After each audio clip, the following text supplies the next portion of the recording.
Hello friends, कैसे आप सभी लोग। स्वागत है आप सभी का हमारे यूट्यूब चैनल इंग्लिश लिटरेचर 247 में। This is Hanif and today I am going to discuss some very important questions based on some literary terms that is ode and sonnet. तो आज के क्वेश्चंस हमारे इन्हीं पर बेस्ड होंगे। If you are preparing for UPLT grade then this video is going to be fruitful for you. या आप किसी भी एग्जाम की प्रिपरेशन कर रहे हैं जिसके सिलेबस में इन फॉर्म्स को रखा गया है, तो फिर ये वीडियो आपके लिए फ्रूटफुल होने वाली है। इससे पहले हमने कई सारी वीडियोस को डिस्कस की है यूपीएलटी ग्रेड के लिए। यदि आपने उन वीडियोस को नहीं देखी है तो आप प्लेलिस्ट में जाकर वहां से वॉच कर सकते हैं। And if you want to join our Telegram channel the link is in the description box. वहां से आप हमारे टेलीग्राम चैनल को ज्वाइन कर सकते हैं। किसी भी एग्जाम की कंप्लीट नोट्स के लिए आप मुझे व्हाट्सअप कर सकते हैं। नंबर आपको इस वीडियो के डिस्क्रिप्शन बॉक्स में मिल जाएगा। शुरू करते हैं अपने आज की इस वीडियो को। तो सबसे पहले ओड की बात करेंगे। ओड होता क्या है? तो जो ओड की जो लिटरल मीनिंग होती है, एक लिरिक पोम होता है जिसमें जो है स्ट्रॉन्ग फीलिंग है, डीप इमोशंस और सीरियस थॉट को डिस्क्राइब किया जाता है। और ये जो ओड होता है ये किसी पर्सन, ऑब्जेक्ट, आइडिया या फिर इवेंट पे बेस्ड होता है। इसका जो टोन होता है फॉर्मल एलिवेटेड होता है और इसमें एड्रेस किया जाता है सब्जेक्ट को डायरेक्टली। इसके कुछ की फीचर्स होते हैं, जैसे लिरिक पोएट्री होती है, इसमें पर्सनल इमोशंस को एक्सप्रेस किया जाता है। सीरियस एंड एलिवेटेड स्टाइल इसका होता है। डिग्निफाइड लैंग्वेज और टोन यूज़ किया जाता है। एड्रेस किया जाता है स्पेसिफिक सब्जेक्ट, जैसे कि नाइटिंगेल हो गया, अर्न है, लिबर्टी है, वेस्ट विंड है। तो इन सारी चीज़ों पे ओड लिखी जा चुकी है। कॉम्प्लेक्स स्ट्रक्चर होता है, यानी कि जो स्टेंजा होता है उसमें मीटर और राइम स्कीम डिफरेंट हो सकते हैं। मेडिटेटिव और रिफ्लेक्टिव होते हैं, यानी कि जो पोएट होता है वो डीपली फिलोसफिकल इश्यूज़ को पेश करता है। एपोस्ट्रॉफी का भी प्रयोग किया जाता है, जैसे कि यहाँ पे देखो ओ वेस्ट विंड में यहाँ पे एपोस्ट्रॉफी है। दाउ स्टिल अनरेविस्ड ब्राइड ऑफ कोएटनेस, यानी कि तुम कोएटनेस की एक अनरेविस्ड ब्राइड हो, एक ऐसी ब्राइड हो जिसको किसी ने अभी तक हाथ भी नहीं लगाया है। तो ये देखिए यहाँ पे एपोस्ट्रॉफी है। क्लासिकल ओरिजिन इसकी बेसिकली इसको ग्रीक में इसका ओरिजिनेशन हुआ था। पिंडार और होरेशियो ने सबसे पहले, होरेश ने सबसे पहले यूज़ किया था। तो ये कुछ इंपॉर्टेंट पॉइंट्स थे जो कि इंपॉर्टेंट एग्जाम में पूछे जाते हैं। अब इनके टाइप्स की अगर बात करें तो एक तो इसमें पिंडारिक होता है। अब जो पिंडारिक होता है उसको एक ग्रीक पोएट पिंडार के नाम पे रखा गया है। इसमें जो है 3 पार्ट होते हैं बेसिकली जो भी ओड होते हैं। एक तो स्ट्रोफी होता है, एंटी स्ट्रोफी होता है, एपोड होता है। तो ये इंपॉर्टेंट पॉइंट है, आपके एग्जाम में पूछा जाता है कौन कौन से पॉइंट होते हैं। तो इंट्रोडक्शन जो होता है वो स्ट्रोफी होता है, मेन बॉडी एंटी स्ट्रोफी होता है, कंक्लूजन जो होता है एपोडी होता है। हाईली फॉर्मल लैंग्वेज में इसको लिखा जाता है।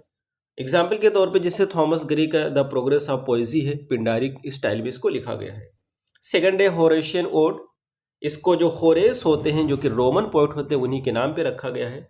बहुत ही काम, रिफ्लेक्टिव और मेडिटेटिव इसका टोन होता है। यूनिफॉर्म स्टेंजा पैटर्न का प्रयोग किया जाता है।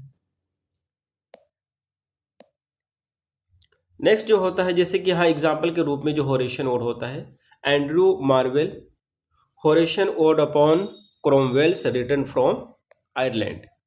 नेक्स्ट है थर्ड है इरेगुलर ओड। इसमें कोई फिक्स पैटर्न नहीं होता है। पोएट को बहुत ज़्यादा फ्रीडम मिल जाती है स्टेंजा यूज़ करने में, उसकी लेंथ है, राइम है या मीटर है। एग्जाम्पल के रूप में जैसे पीवी शेले का ode to the west wind है, या विलियम वर्ड्सवर्थ का ओड इमिटेशंस ऑफ इमोर्टिलिटी हो गया, from recollections of early childhood, इसका फुल टाइटल है। कुछ इंपॉर्टेंट ओड्स हैं इंग्लिश लिटरेचर में, जैसे कि ode to nightingale John Keats के द्वारा लिखा गया था। ठीक है, इसकी मेन थीम जो होती है escape from reality, immortality of art, nature's beauty, ये इसकी थीम होती है। ओड ऑन अ ग्रेसियन है जिसको जॉन कीट्स के द्वारा लिखा गया है। इसकी थीम है परमानेंस ऑफ आर्ट, यानी आर्ट की जो है परमानेंस को दिखा गया है। Transient life versus. Famous line इसकी है beauty is truth, truth beauty, ये बहुत ही इंपॉर्टेंट लाइन है। यानी खूबसूरती ही सच्चाई है और सच्चाई ही खूबसूरती है। और जो नाइटिंगेल की फेमस लाइन है, my heart aches and a drowsy numbness pains, यानी पोएट कहता है कि मेरा जो दिल है उसमें दर्द है, मेरे दिल में दर्द है, एक ड्राउजी नमनेस पेन हो रहा है। थर्ड है ode to the west wind, जिसको पीवी शेले के द्वारा लिखा गया है। इसमें क्या करता है, जो इनोकेशन करता है, यानी कि बुलाता है, उसको एड्रेस करता है विंड को पोएट उसको डिस्ट्रॉयर भी कहता है और प्रेजर्वर भी कहता है, यानी कि कंट्रास्ट यूज किया गया इसमें, कंट्राडिक्टरी टर्म का प्रयोग किया गया है। डिस्ट्रॉयर भी कहता है वेस्ट विंड को पोएट, और प्रेजर्वर भी कहता है। पोएट जो होता है इसमें कहता है कि make me thy lyre, west wind से कहता है कि मुझे अपना लायर बना लो। Lyre basically is a kind of instrument, जब उससे हवा पास होकर गुजरती है तो एक प्रकार की ध्वनि क्रिएट करती है, तो ही कहता है मुझे अपना लायर बना लो। नेक्स्ट क्वेश्चन इज नेक्स्ट अगर कहें तो फोर्थ ओड ऑन सोलिट्यूड है, इसको अलेक्जेंडर पोप के द्वारा लिखा गया है। नेक्स्ट है जो है the bard and the progress of poesy, Thomas Gray के द्वारा लिखा गया है। ये पिंडारिक ओड की एग्जाम्पल है। ठीक है, इनकी स्ट्रक्चर क्या होता है, तो इसमें स्ट्रक्चर में जो फॉर्म होता है उसका वेरी करता है स्टेंजा फॉर्म। मीटर में आइम्बिक पेंटामीटर या कॉमनली यूज़ किया था, लेकिन फ्लेक्सिबल होता है, मैंने दूसरा मीटर भी यूज़ किया जा सकता है। टोन इसको लॉफ्टी होता है, सीरियस और रिफ्लेक्टिव होता है। तो ये कुछ इंपॉर्टेंट पॉइंट्स हैं। अब हम क्वेश्चंस पे आते हैं। अब example of the subjects address in the odds, यानी कि किसमें क्या एड्रेस किया गया है। तो ओड टू नाइटिंगेल में एक बर्ड जो है वो सिंबल है इमोर्टल सॉन्ग की। Odd on a Grayson earn में एंशिएंट आर्ट ऑब्जेक्ट को दिखाया गया है। ओड टू वेस्ट विंड में नेचुरल फोर्स की बात की गई है। ओड टू ड्यूटी में जो कि वर्ड्सवर्थ को लिखा गया है मॉरल लॉ की बात की गई है। डिजेक्शन एंड ओड में कोलरिज ने पोएट के इमोशनल स्टेट को बताया है। तो अब हम क्वेश्चंस पे आते हैं। हमारा फर्स्ट क्वेश्चन है which of the following best defines an ode, यानी कि इसमें का कौन सा है जो बताता है कि एक ओड है। तो फर्स्ट का हमारा सही आंसर होता है बी, यानी कि a long formal lyric poem expressing deep emotion, इसी को हम बोलते हैं ओड। नेक्स्ट है second, the ode originated in which classical tradition, ode है किस क्लासिकल ट्रेडिशन में इसकी शुरुआत हुई थी। तो सेकंड का हमारा सही आंसर बी होता है, इसको ग्रीक में सबसे पहले यूज किया गया था, वहीं से इसकी ओरिजिन हुई है। Next question is third, the three part structure of Pindaric ode consist of, जो पिंडारिक ओड होते हैं उसके थ्री पार्ट होते हैं वो कौन कौन से हैं, ये बहुत ही इंपॉर्टेंट क्वेश्चन है ये। तो थर्ड का हमारा सही आंसर होता है सी, यानी कि स्ट्रोफल, स्ट्रोफ, एंटी स्ट्रोफ और एपोड, इसके तीन पार्ट होते हैं। Next question is fourth, which of the following is a Pindaric style ode in English, इसमें का कौन सा एक पिंडारिक स्टाइल ओड है इंग्लिश में। तो फोर्थ का हमारा सही आंसर होता है सी, यानी कि the progress of poesy. Next question is 5, the Horatian ode is known for being, Horatian ode किस चीज के लिए फेमस है। तो फिफ्थ का हमारा सही आंसर होता है सी, यानी कि calm, reflective and uniform in stanza pattern. Next question is 6, who wrote ode to a nightingale, ode to a nightingale किसके द्वारा लिखा गया है। 6 का हमारा सही आंसर सी होता है, जॉन कीट्स के द्वारा। Next question is 7, beauty is truth, truth beauty appears in which ode, ये जो ओड है किसमें आती है, जो लाइन है किस ओड में यूज की गई है। तो 7 का हमारा सही आंसर होता है डी, यानी ode on Grecian urn. Next question is 8th, poet which poet is most associated with the irregular ode, कौन सा पोएट है जो एसोसिएटेड है इरेगुलर ओड से बहुत ज़्यादा। तो 8 का हमारा सही आंसर होता है डी, यानी कि Shelley. Next question is 9, ode to the west wind is an example of, ode to the west wind किस चीज़ का एग्जाम्पल है। तो 9 का हमारा सही आंसर होता है सी, यानी irregular ode. Next question is 10, who wrote the ode intimations of immortality, intimations of immortality ode को किसके द्वारा लिखा गया था। तो 10 का हमारा सही आंसर होता है सी, यानी वर्ड्सवर्थ के द्वारा। Next question is 11, an ode typically addresses its subject through, एक जो ओड होता है वो एड्रेस, वो सब्जेक्ट को किसके थ्रू एड्रेस करता है। तो 11 का हमारा सही आंसर होता है बी, यानी एपोस्ट्रॉफी के द्वारा, उसमें एपोस्ट्रॉफी पहली लाइन में यूज किया जाता है और वहीं से सब्जेक्ट को एड्रेस करता है। Next question is 12, which of the following is not usually associated with odds, इसमें कौन सा जो कि ओड से संबंधित नहीं है। तो 12 का हमारा सही आंसर होता है डी, यानी कि कॉमिक रिलीफ ओड में नहीं होता है। Next question is 13, which is the earliest English ode listed below, इसमें कौन सा जो कि सबसे पहले इंग्लिश ओड लिखा गया था। तो 13 का हमारा सही आंसर होता है ए, यानी कि ओड ऑन सोलिट्यूड। तो ये इन ऑप्शंस में से चूज करना है, चूज करने की बात करते हैं कि सबसे पुराना कौन है। नेक्स्ट क्वेश्चन इज 14, मार्क में मेक मी दाई लायर, मुझे अपना लायर बना लो, वेस्ट विंड की लाइन है ये। तो ये कहना चाहते हैं इस एड्रेस टू, किसे एड्रेस किया गया है। तो 14 का हमारा सही आंसर बी होता है, वेस्ट विंड को। Next question is 15, the poet of dejection and ode is, dejection and ode का राइटर कौन है। तो 15 का हमारा सही आंसर होता है बी, यानी कि Coleridge. Next question is 16, which type of ode maintains a consistent stanza structure, किस प्रकार का ओड होता है ये कंसिस्टेंट स्टेंजा स्ट्रक्चर को मेंटेन करता है। तो 16 का हमारा सही आंसर होता है D, Horatian ode. Next question is 17, which ode by Keats deals with the theme of immortality of art, कौन सा ओड होता है जिसको जॉन कीट्स के द्वारा लिखा गया है, उसकी थीम होती है आर्ट की इमोर्टलिटी। तो 17 का हमारा सही आंसर सी होता है, ode on a Grecian urn. Next question is 18, in an ode the tone is generally, ode में टोन कैसा होता है। तो 18 का हमारा सही आंसर होता है C, reflective and elevated. Next question is 19, the main purpose of an ode is to, एक ओड का मेन पर्पस क्या होता है, इंपॉर्टेंट क्वेश्चन है। और 19 का हमारा सही आंसर होता है बी, यानी प्रेज और reflect deeply on a subject, किसी चीज की प्रशंसा करना या डीपली उसके बारे में बताना, तो उसी को हम ओड कहते हैं। Next question is 20, ode to duty is composed by, ode to duty किसके द्वारा कंपोज किया गया था। तो 20 का हमारा सही आंसर होता है ए, यानी वर्ड्सवर्थ के द्वारा। अब इसके बाद हम सोनेट की बात करेंगे, लेकिन सोनेट के क्वेश्चंस पे आने से पहले कुछ इंपॉर्टेंट पॉइंट्स को डिस्कस कर लें, जिससे कि क्वेश्चंस आपको अच्छे से समझ आ जाएगा। अगर हम सोनेट की बात करें तो सोनेट जो होता है एक शॉर्ट लिरिक पोम होता है 14 लाइन्स का। इसको एम्बिक पेंटामीटर में लिखा जाता है, बहुत ही इंपॉर्टेंट पॉइंट है। और इसमें एक स्ट्रिक्ट राइम स्कीम और स्ट्रक्चर पैटर्न को फॉलो किया जाता है।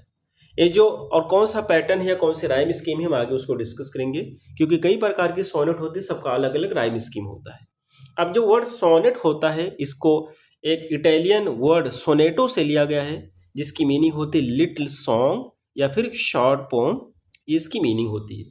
ये इंपॉर्टेंट पॉइंट एग्जाम में पूछा गया है कि सोनेट को किस लैंग्वेज से लिया गया है, तो आप बोलेंगे इटालियन से लिया गया है।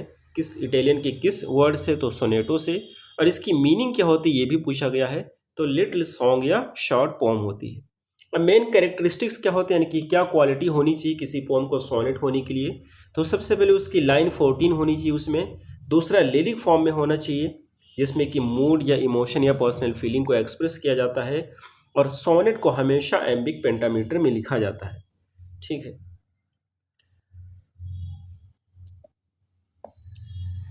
सिंगल थीम होती है इसमें, जैसे लव हो गया, टाइम है, ब्यूटी है, रिलीजन है, मोर्टिलिटी है, फिलॉसफी। तो इसमें से कोई एक सिंगल थीम होती है। स्ट्रक्चरल राइम स्कीम इसका होता है। और इसमें वोल्टा होता है। वोल्टा एक बहुत ही इंपॉर्टेंट पॉइंट है। यदि आपके एग्जाम में पूछा जाता है कि वोल्टा क्या है, क्योंकि इससे पहले पूछा जा चुका है, तो वोल्टा मीन्स होता है टर्न।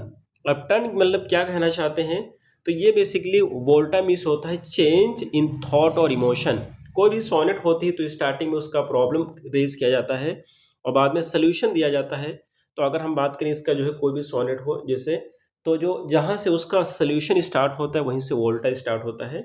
जहाँ से थॉट में चेंजेस आते हैं उसी को वोल्टा बोलते हैं। तो वोल्टा मीन्स होता है चेंज इन इमोशन या थॉट। अब टाइप ऑफ सोनेट की अगर हम बात करें इसमें जो है, तो इसमें बेसिकली थ्री टाइप्स की, जो मेजर थ्री टाइप्स की सोनेट होती हैं, लेकिन इसके अलावा और भी होती हैं। सबसे पहले जो सोनेट होती है वो पेट्रार्कन सोनेट है। अभी जो पेट्रार्कन सोनेट है एग्जाम में पूछा जाता है कि पेट्रार्कन सोनेट को और किस नाम से जाना जाता है, तो आप बोलेंगे जो पेट्रार्कन सोनेट होता है उसी को हम इटालियन सोनेट के नाम से भी जानते हैं। दोनों एक ही सोनेट होती हैं। इसमें भी 14 लाइन्स होती हैं, लेकिन इसका डिवीज़न कुछ इस तरह से होता है। स्टार्टिंग की जो 8 लाइन होती है उसको हम ऑक्टेव बोलते हैं, और जो लास्ट की 6 लाइन होती है उसको सेस्टेट बोलते हैं।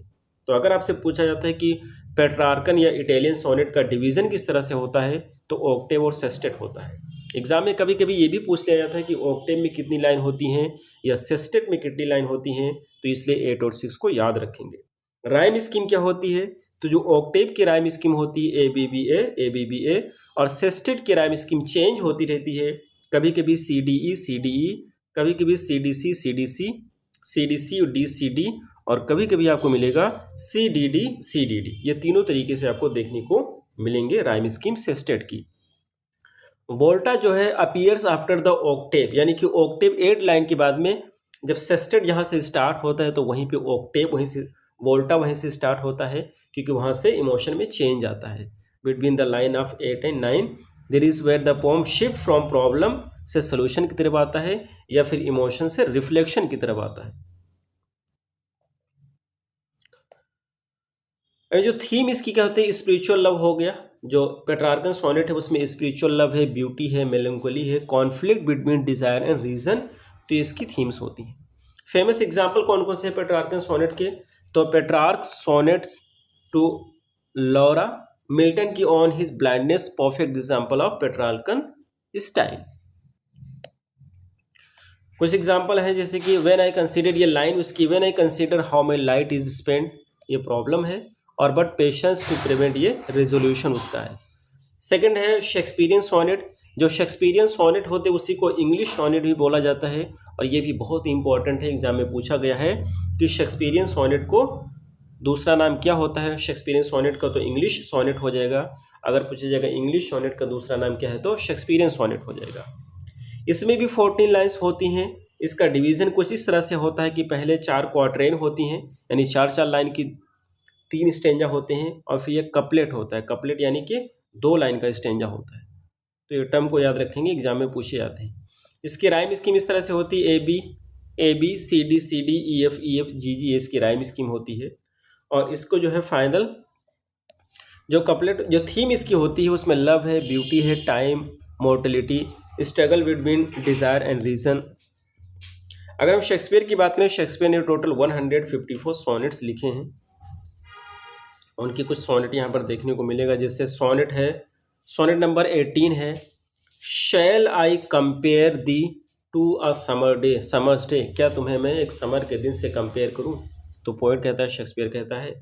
एग्जाम्पल वोल्टा का एग्जाम्पल है, so long as man can breathe or eyes can see, यानी कि जब तक कि इंसान सांस लेंगे या आंखें देख सकती हैं, so long lives this lips this and this gives life to thee, और तब तक ये जिंदा रहेगा और ये तुम्हें क्या जीवन देगा। तो वोल्टा का एग्जाम्पल है। स्पेंसरियन सोनेट होती हैं, इसको एडमंड स्पेंसर के नाम पे रखा गया है, ठीक है। ये भी शेक्सपियरियन की तरह से होता है, 3 क्वार्ट्रेन होती हैं, एक कपलेट होता है। क्वार्ट्रेन के मतलब 4 लाइन का स्टेंजा, उसको क्वार्ट्रेन बोलते हैं। इसकी राइम स्कीम होती है ए बी नहीं B C D E, interlocking rhyme scheme pattern है। वोल्टा इसका क्या होता है, तो फाइनल कपलेट में वोल्टा इसको देखने को मिलता है, जैसे कि शेक्सपियरियन सोनेट में होता है। फेमस एग्जाम्पल है स्पेंसर्स की अमोरती, जो कि सोनेट्स का कलेक्शन है। नेक्स्ट टाइप का है other minor type of sonnet, जो होते हैं ये भी एग्जाम में पूछ लिए जाते हैं, जैसे मिल्टोनिक सोनेट। मिल्टोनिक सोनेट होते हैं, इसका जो पैटर्न होता है ये भी पेट्रार्कन पे बेस्ड होता है। इसमें कोई स्ट्रिक्ट वोल्टा नहीं होता है, लाइन में run on enjoyment, more serious religious और पॉलिटिकल थीम इसकी होती है। जैसे एक सोनेट है ऑन द लेट मसैकर इन पेडमंट। एक है टर्जा रीमा सोनेट होता है, टर्जा रीमा यानी कि 3 लाइन का स्टेंजा होता है, जैसे कि ode to the west wind, इसको टर्जा रीमा में लिखा गया है, एग्जाम में इससे पहले पूछा गया था। तो टर्जा रीमा सोनेट जो होती है इन्वेंट किया गया था दांते के द्वारा, इसको इन्वेंट किया गया था, इंपॉर्टेंट पॉइंट है। इसकी जो राइम स्कीम होती है इसमें इंटरलॉकिंग राइम स्कीम यूज़ की जाती है, जैसे ए बी सी डी ई, ये इसकी राइम स्कीम होती है। एग्जाम्पल है इसका शेले का ode to the west wind, not a sonnet but uses terza rima style, sonnet तो नहीं लेकिन टर्जेरिमा स्टाइल उसमें यूज़ किया गया है। Next question is curtal sonnet. Curtal माने होता है शॉर्ट करना, तो ये शॉर्ट एंड सोनेट होते हैं, कि छोटा फॉर्म होता है सोनेट का। इन्वेंट किया गया था जेराल्ड मैनली हॉपकिंस, ये नाम बहुत ही इंपॉर्टेंट है, याद रखेंगे। इसमें जो लाइन होती है 10.5 लाइन इसमें यूज़ किया जाता है, इसमें 14 लाइन्स नहीं होती हैं। फ्रैक्शनल स्ट्रक्चर होता है, 6 होता है प्लस 4.5 होता है।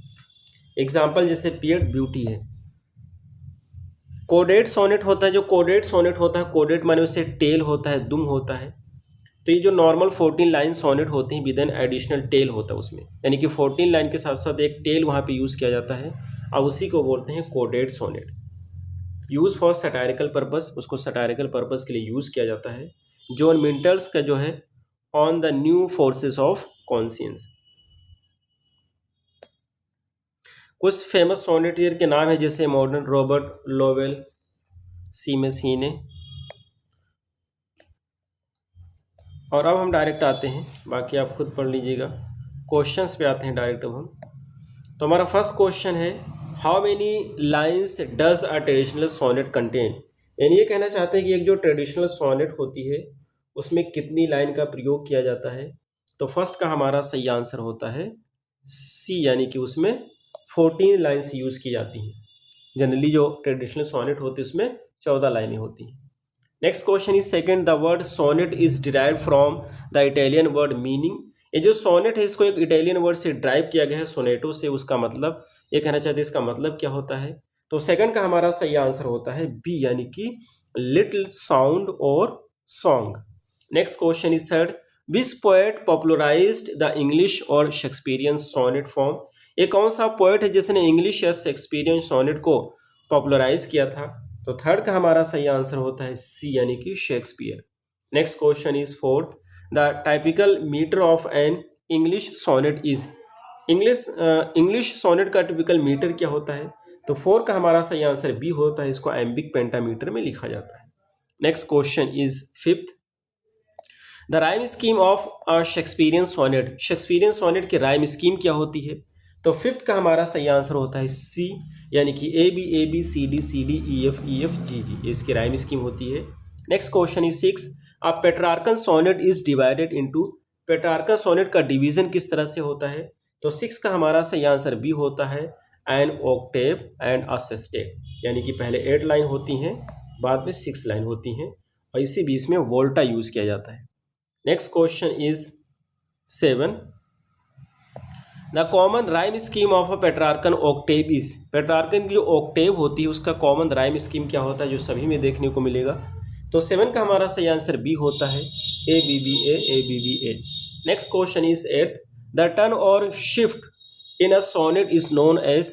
सोनेट में जो टर्न होता है या शिफ्ट होता है जो इमोशन में, उसको किस रूप में हम जानते हैं। तो 8 का हमारा सही आंसर सी होता है, यानी कि उसको हम बोलते हैं volta. Next question is 9, in Shakespearean sonnets the volta usually appears in. Shakespearean sonnet में वोल्टा कहाँ पे यूज किया जाता है। तो 9 का हमारा सही आंसर होता है सी, यानी कि 12 लाइन में। Next question is 10, the Spenserian sonnet uses which rhyme scheme. Spenserian sonnet कौन सी राइम स्कीम यूज करती है। तो 10 का हमारा सही आंसर होता है C, A B C C D E. Next question is 11th, which poet introduce the Italian sonnet form into English. कौन सा पोएट है जिसने इटालियन सोनेट फॉर्म को इंग्लिश में यूज किया था, इंट्रोड्यूस किया था। तो 11 का हमारा सही आंसर होता है बी, याट ने। बहुत ही इंपॉर्टेंट नेम है, इसको याद रखेंगे। Next question is 12, which poet modified the Italian sonnet and created the English sonnet with quatrains. कौन सा पोएट है जिसने इटालियन सोनेट को मॉडिफाई किया था और फिर इंग्लिश सोनेट को क्वाट्रेन के साथ में क्रिएट किया था। तो 12 का हमारा सही आंसर होता है सी, यानी कि Surrey. Next question is 13, Edmund Spenser sonnet sequence is title. Edmund Spenser का जो सोनेट सीक्वेंस है उसको किस टाइटल से जाना जाता है। तो 13 का जो है, 13 का हमारा सही आंसर होता है बी, यानी कि अमोरिती। अमोरिती जो होता है स्पेंसर, एडमंड स्पेंसर के सोनेट्स का कलेक्शन है। Next question is 14, Shakespeare wrote how many sonnets. Shakespeare ने कितनी सोनेट्स लिखी थी। तो 14 का हमारा सही आंसर होता है C, 154। Next question is 15, which poet wrote the famous sonnet on his blindness. On his blindness जो है ये किस पोएट के द्वारा लिखा गया था सोनेट। तो 15 का हमारा सही आंसर होता है सी, यानी कि मिल्टन के द्वारा। Next question is 16, a curtailed और shortened sonnet of 1.5 lines is called. ये कहना चाहते हैं कर्टेंड सोनेट होती है जैसे 10.5 लाइन की जो पोम होती है उसको हम क्या किस नाम से जानते हैं। तो 16 का हमारा सही आंसर होता है बी, यानी कि कर्टल सोनेट के नाम से। Next question is 17, the poet who invented the curtal sonnet is. कौन सा पोएट है जिसने कर्टल सोनेट को इन्वेंट किया था। तो 17 का हमारा सही आंसर होता है A, Hopkins. Next question is 18, the main theme of Shakespeare sonnet is. Shakespeare की सोनेट की मेन थीम क्या है। तो 18 का हमारा सही आंसर होता है बी, यानी कि love, beauty, time and decay. Next question is 19th। Which sonnet type has interlocking quatrains? कौन सा सोनेट टाइप है जिसमें इंटरलॉकिंग क्वार्ट्रेंस होती हैं? तो 19 का हमारा सही आंसर होता है C, Spenserian. Next question is 20। A sonnet with additional tail lines is called. एक है ना, तो एक सोनेट होते हैं जिसमें एक एडिशनल लाइन होती है, जिसको टेल जो होती है उसमें उसको क्या कहते हैं? तो 20 का हमारा सही आंसर बी होता है, कोडेड सोनेट होता है। Next question is 21। The traditional Italian sonnet's sestet usually avoids ending with. ये कहना चाहते हैं कि जो ट्रेडिशनल इटालियन सोनेट्स होता है उसका जो सेस्टेट होता है यूजुअली किस एंडिंग को अवॉइड करता है? तो 21 का हमारा सही आंसर होता है ए, यानी कि कपलेट से उसकी एंडिंग नहीं होती है। Next question is 22। The theme of spiritual love is most strongly found in the sonnet of. ये कहना चाहते हैं जो स्पिरिचुअल लव होता है उसकी थीम बहुत ज़्यादा देखने को मिलती है किस प्रकार की सोनेट में? तो 22 का हमारा सही आंसर होता है डी, यानी कि पेट्रार्कन सोनेट में। Next question is 23। Bright star would I were steadfast as thou art is a sonnet by. इस सोनेट को किसके द्वारा लिखा गया है? तो 23 का हमारा सही आंसर होता है बी, यानी किसको लिखा गया है? जॉन कीट्स के द्वारा। Next question is 24। ओzymandias by Shelley is structurally closed to which type. ये जो ओzymandias है इसको शेली के द्वारा लिखा गया है, ये किस प्रकार का जो है पोम है? तो 24 का हमारा सही आंसर होता है बी, एक पेट्रार्कन वेरिएंट से काफ़ी क्लोज है। Next question is 25। A sonnet sequence refers to. Sonnet sequence को हम क्या कहते हैं? तो 25 का हमारा सही आंसर होता है बी, यानी collection of linked sonnets. Next question is 26। Astrophel and Stella is a sonnet sequence by. ये जो एस्ट्रोफल जो एस्टेला है ये सोनेट सीक्वेंस है किसके द्वारा लिखा गया है? तो 26 का हमारा सही आंसर होता है ए, यानी कि सिडनी के द्वारा। Next question is 27। The common subject of Elizabeth Barrett Browning's sonnets is. ये कहना चाहते हैं जो एलिजाबेथ बैरेट ब्राउनिंग की सोनेट्स होती हैं उनका कॉमन सब्जेक्ट क्या होता है? तो 27 का हमारा सही आंसर होता है बी, यानी कि personal love address to Robert Browning. Next question is 28। Miltonic sonnets are known for. Miltonic sonnets किस लिए फेमस हैं, किस लिए जानी जाती हैं? तो 28 का हमारा सही आंसर होता है B, absence of strict volta, उसमें वोल्टा नहीं होता है। Next question is 29। Sonnet written without fixed rhyme but keeping 14 lines are called. ये कहना चाहते हैं कि ऐसी सोनेट्स होती हैं जिसमें कोई फिक्स्ड राइम स्कीम नहीं होता है लेकिन उसमें 14 लाइन होता है, तो उनको हम किस प्रकार की सोनेट कहते हैं? तो 29 का हमारा सही आंसर होता है सी, उनको मॉडर्न सोनेट कहते हैं। Last question is 30। Which of the following usually marks the climax और conclusion of a Shakespearean sonnet. ये कहना था कौन सा ऐसा होता है जो मार्क करता है कि क्लाइमैक्स या कंक्लूजन है शेक्सपियरियन सोनेट का? तो 30 का हमारा सही आंसर होता है डी, यानी कि फाइनल कपलेट। फाइनल कपलेट है उसी में सोनेट का सोल्यूशन होता है और वहीं पे सोनेट का क्लाइमैक्स होता है और कंक्लूजन भी होता है। तो ये रहे हमारे आज के क्वेश्चंस, हमें उम्मीद है आपको जरूर समझ आए होंगे। फिर मिलते हैं अगली वीडियो में। Till then take care, have a good time.